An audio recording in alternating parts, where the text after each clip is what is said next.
Assalamualaikum warahmatullahi taala wabarakatuh. Perkenalkan, nama saya Asra Lestari. Saya dari kelas Komputer A, Program Studi Pendidikan Teknik Informatika Komputer, dengan mata kuliah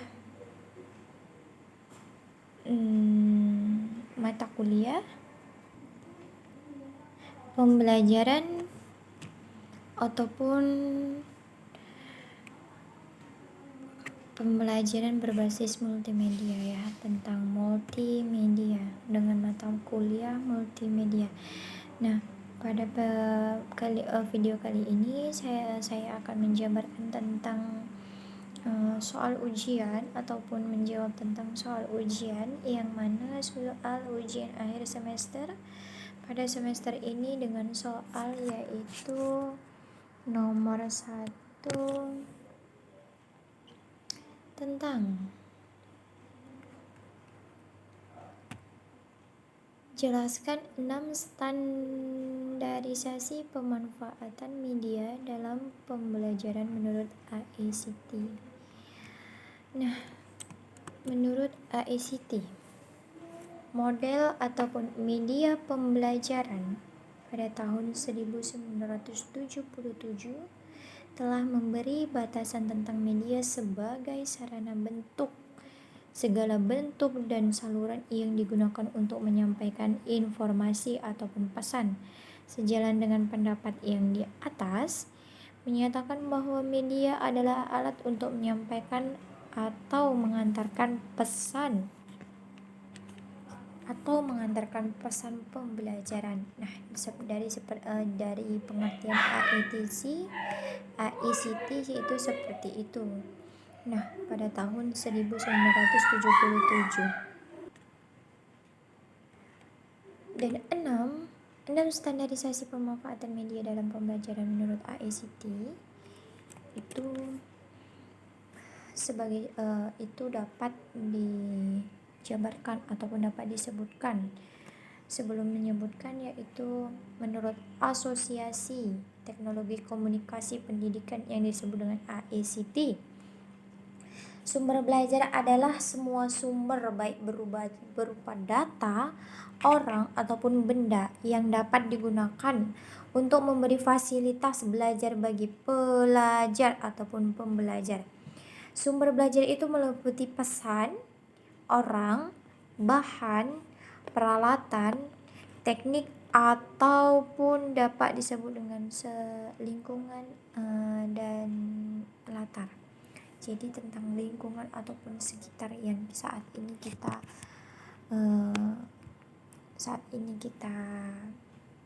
menjadi tempat, seperti yang saya bilang itu tempat. Nah, jadi pesan adalah ajaran atau informasi yang disampaikan oleh komponen belajar yang dapat berupa, yang namanya pesan itu dapat berupa pesan itu sebagai sarana informasi, ide, fakta, ajaran, nilai, ataupun data.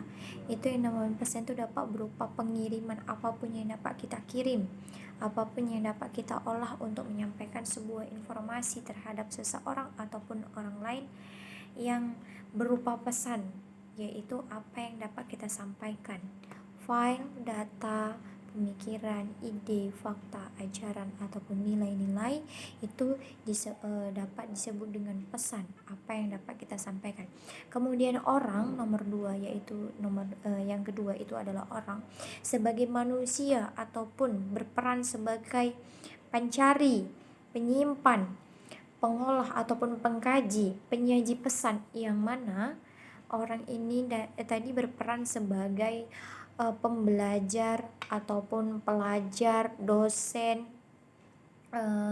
ataupun hal-hal yang lainnya, yaitu yang memberikan pesan ataupun informasi terhadap orang yang memang tujuannya itu untuk dikirimin sebuah pesan ataupun informasi tersebut. Nah, yang ketiga yaitu bahan, merupakan perangkat ataupun software, perangkat lunak, yaitu tentang fasilitas, ya, yang mengandung pesan-pesan belajar yang biasanya disajikan menggunakan ataupun peralatan tertentu seperti bahan ajar, transportasi, program audio, program video, ataupun yang lain-lainnya. Nah, kemudian yang keempat itu adalah alat ataupun perangkat keras sebagai hardware yang digunakan untuk menyajikan pesan yang tersimpan dalam bahan, contohnya video player, proyektor, komputer, dan lain-lain. Itu adalah alat sebagai fasilitas, sama dengan bahan ya. Kemudian yang keempat yaitu teknik, yaitu prosedur ataupun langkah-langkah, proses ataupun tahapan yang saya bilang. Tahapan yang tertentu, langkah-langkah yang disiapkan dalam menggunakan bahan ataupun alat, serta orang yang berperan untuk menyampaikan pesan.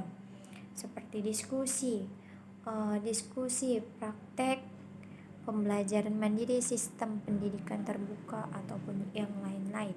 Dan yang terakhir yaitu yang keenam, yaitu adalah latar atau lingkungan sebagai proses belajar mengajar, di mana pembelajar itu menerima pesan, yaitu tempat di mana cara kita dapatkan pesan pembelajaran.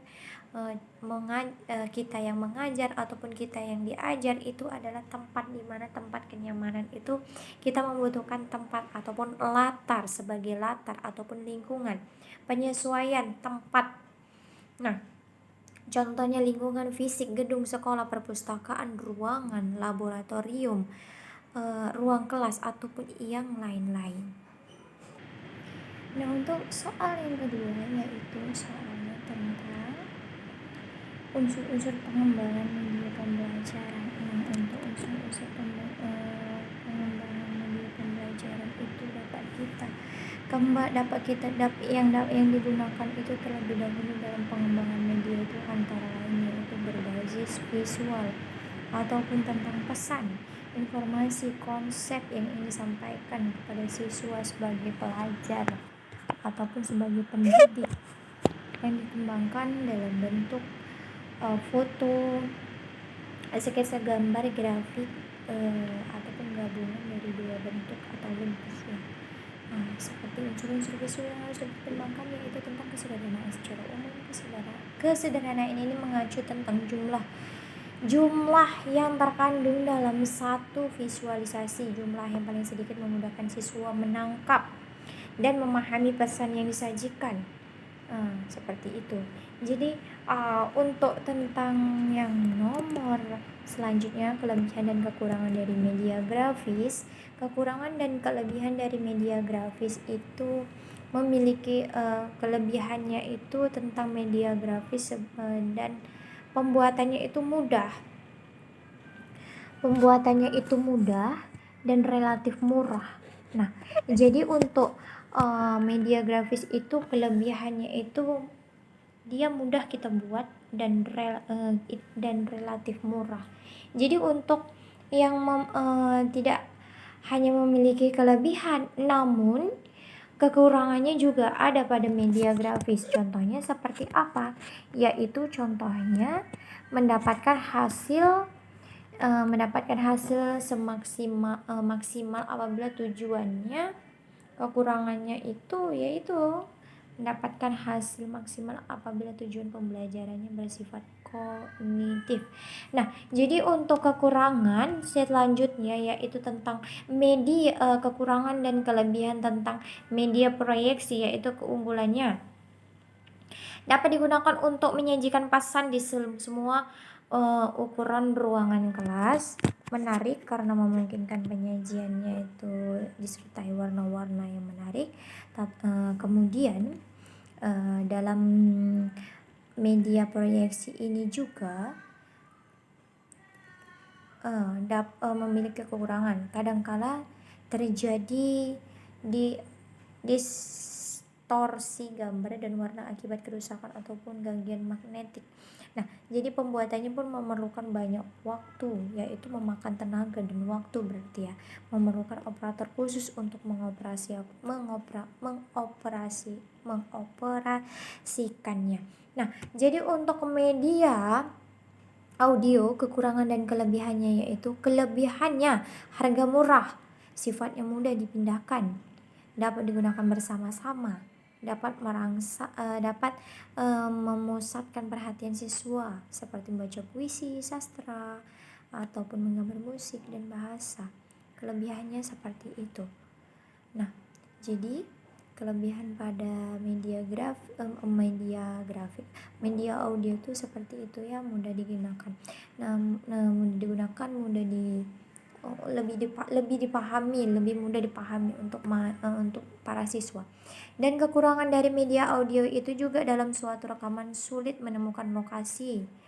Kecepatan rekaman dan pengaturan track yang bermacam-macam menimbulkan kesulitan untuk memainkan kembali rekaman tersebut, berarti mengulang ataupun mereplay. Nah, jadi seperti itu. Memerlukan suatu pemusatan pada suatu pengalaman yang tetap.